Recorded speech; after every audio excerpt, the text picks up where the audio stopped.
Saya merasa sakit hati saya, masa nggak bisa buta huruf? Lebih baik kita uji tekstual saja. Ini Al-Qurannya, so kita uji apa ini karangannya, bukan bisa ketahuan kok. Nabi Muhammad itu nggak bisa nulis, nggak bisa baca, bukan kerendahan, bukan kehinaan, justru itu mukjizat.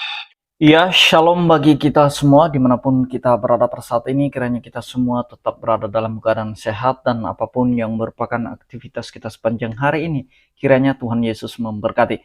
Dan kembali berjumpa lagi di channel kita ini, yaitu Zemayan Yassin. Terima kasih buat teman-teman semua dan juga para sahabat yang sudah mendukung perkembangan channel ini dengan setia. Dan kiranya kita tetap menggunakannya untuk menjadi berkat bagi semua orang. Nah, teman-teman, pada video kali ini saya membagikan kepada kita semua di mana Kiai Biasakur marah ya dan merasa sakit hati ketika nabinya dikatakan sebagai nabi yang buta huruf oleh beberapa oknum ustadz. Dan bahkan pernah dia mengatakan bahwa kalau ada orang yang mengatakan nabinya buta huruf, maka dia akan melaporkan kepada pihak kepolisian. Nah, teman-teman, mari kita simak saja videonya yang berikut ini. Saya merasa sakit hati saya, masa nggak bisa buta huruf? Lebih baik kita uji tekstual saja. Ini Al-Qurannya, so kita uji apa ini karangannya, bukan bisa ketahuan kok.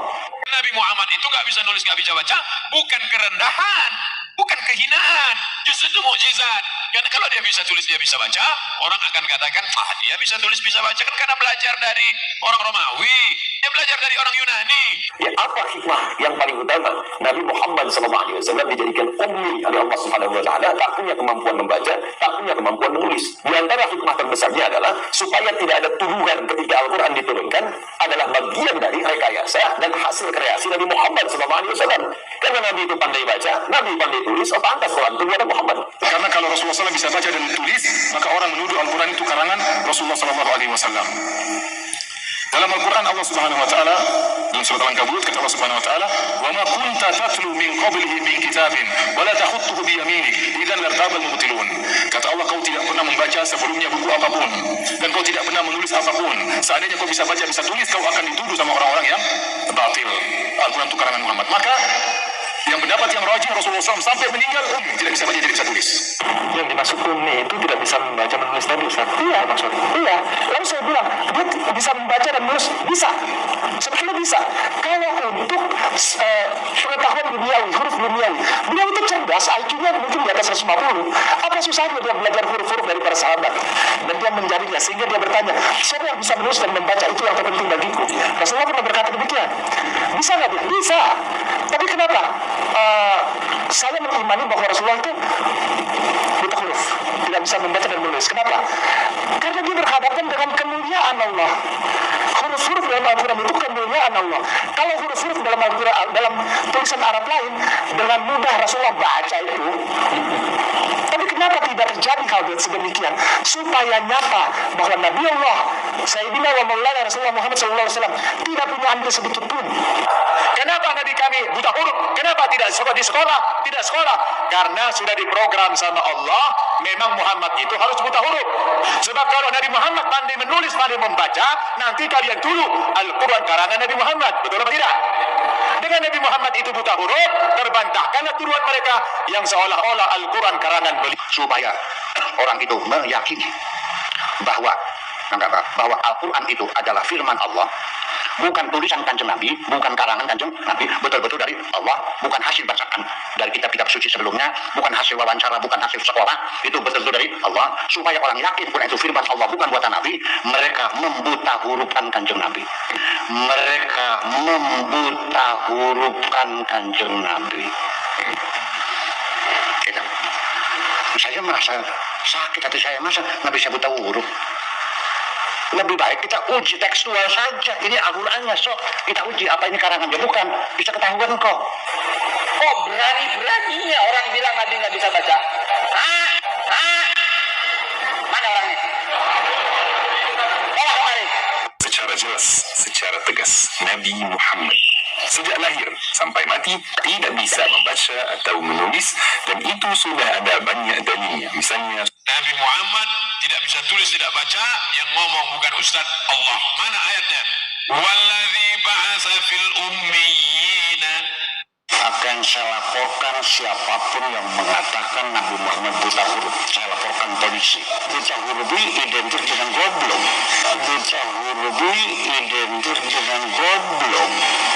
Jawaban Nabi pertama kali, ma ana biqari. Ma ana biqari. Saya betul-betul tidak bisa baca. Aku menolak Nabi yang buta huruf. Gak mau walaupun Nabi buta huruf. Apa? Orang buta huruf gak dijadikan Nabi. Ada lagi penafsiran yang akhirnya seperti menistakan kanjeng Nabi. Resikonya yaitu karena tafsirannya seperti itu yang terjadi, Nabi dinyatakan buta huruf. Ibu, kalau menyebut orang buta huruf, ini maknanya dia orang pintar apa orang bodoh? Nabi buta huruf, saya tersinggung loh. Tapi ternyata para kiainya mendalil, walaqad ba'atsna fil ummiyina rasulan minhum. Sesungguhnya kami telah mengutus di antara orang-orang yang buta huruf itu menjadi utusan di antara mereka. Ummi buta huruf. Buta huruf dari mana?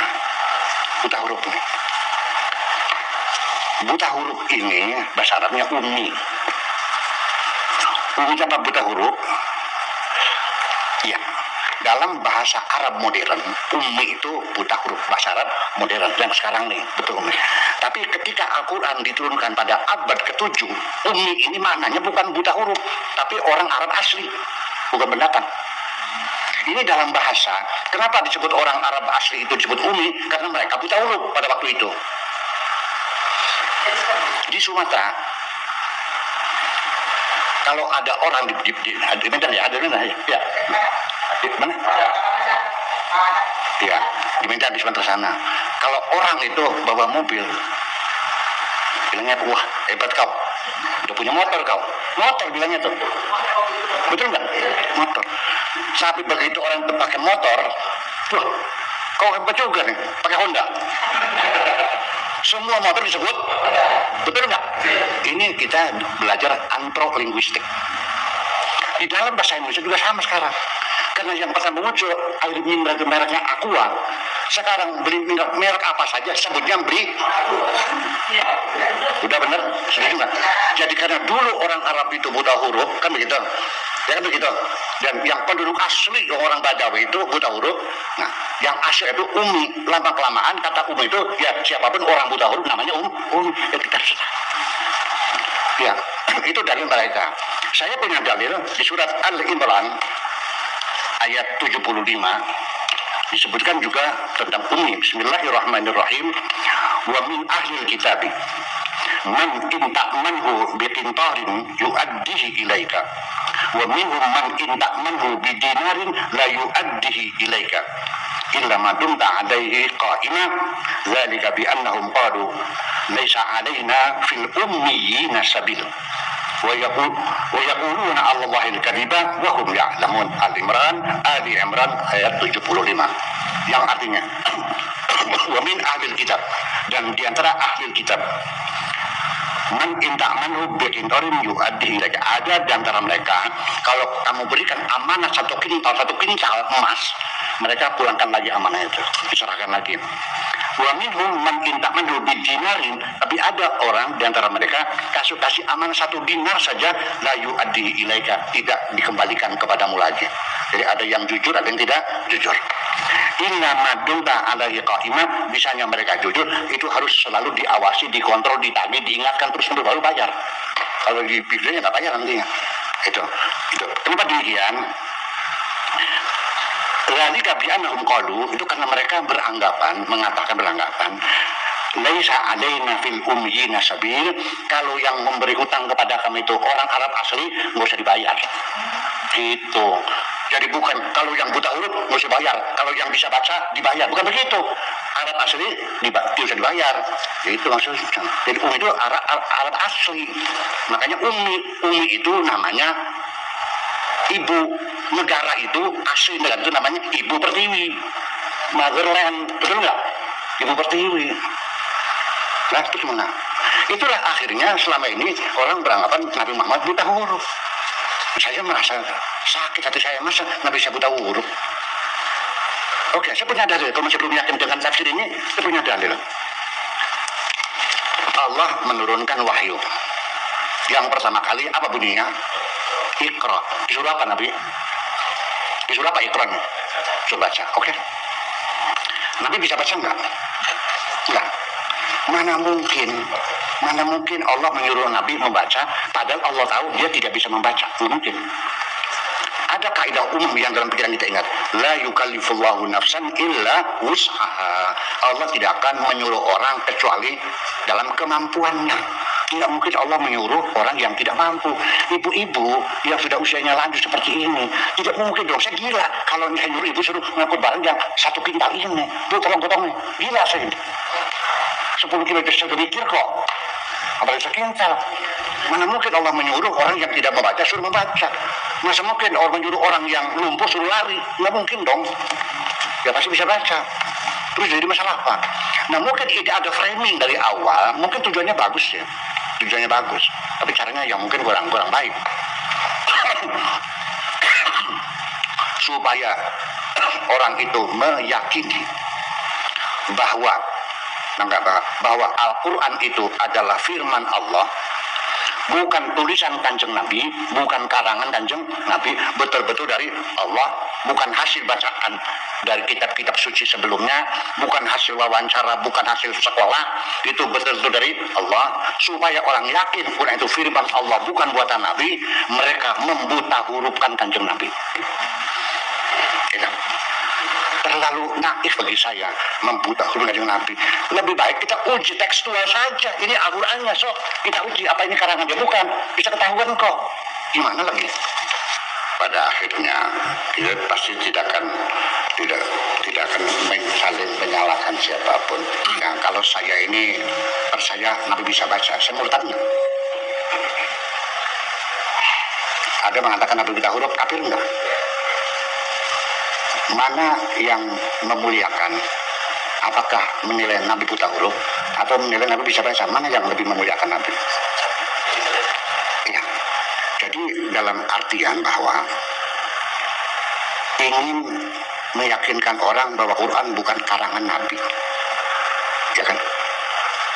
Sampai Nabi dibuta hurufkan, kan kwitansinya terlalu mahal. Ya kenapa tidak langsung saja?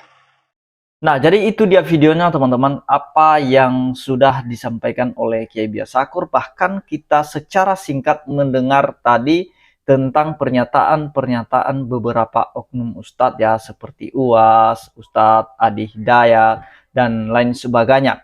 Dan juga ada beberapa ustadz, bahkan ulama, yang memang mereka itu mengatakan bahwa Nabi mereka tidak buta huruf.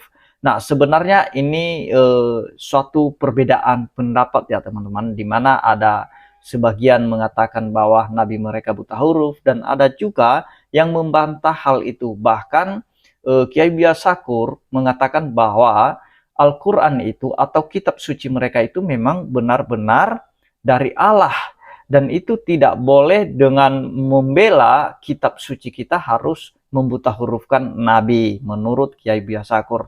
Nah teman-teman, sebenarnya ini saya bagikan supaya mata para mualaf lagi ini terbuka, karena kita lihat tadi Ustadz Kainama dia mengatakan bahwa nabinya itu buta huruf tapi bisa membaca. Itu anehnya Kainama ya. Nah, apalagi Kainama itu suka klaim-klaim terus kerjanya, ngarang-ngarang terus kerjanya teman-teman ya. Apalagi kalau dia sudah membahas tentang Alkitab Kristen, pasti ngarangnya minta ampun. Bahkan itu sudah ditanggapi oleh beberapa apologetik Kristen, tapi dia semakin jadi-jadi. Nah, dengan Google kosongnya, dia bangga bahwa seolah-olah dia itu sudah memiliki data-data yang valid teman-teman ya. Nah, itu yang mau saya sampaikan teman-teman, bahwa mari kita tetap memilih yang mana ceramah yang membuat hati adem dan mana yang tidak adem, mana ceramah yang bisa mengedukasi dan mana yang tidak. Ini hanya tergantung kita saja menyingkapinya. Karena saya sendiri secara pribadi memang ada beberapa kiai, ada beberapa ustadz yang memang saya suka dengan ceramah-ceramah mereka yang mengedukasi. bukan berarti aku harus yakini apa yang mereka yakininya, apa yang mereka imani harus saya imani juga, tidak. Tetapi ada hal-hal yang umum yang dimana mereka melalui ceramahnya itu bisa menciptakan damai sejahtera di tengah-tengah umat beragama. Bagaimana mereka berceramah supaya jangan saling menghujat, jangan saling menghina, jangan saling anarkis terhadap satu sama yang lain. Mari kita tetap jaga kerukunan umat beragama, karena kita adalah Indonesia. Itu saja yang mau saya sampaikan teman-teman. Kiranya Tuhan Yesus memberkati kita semua. Shalom.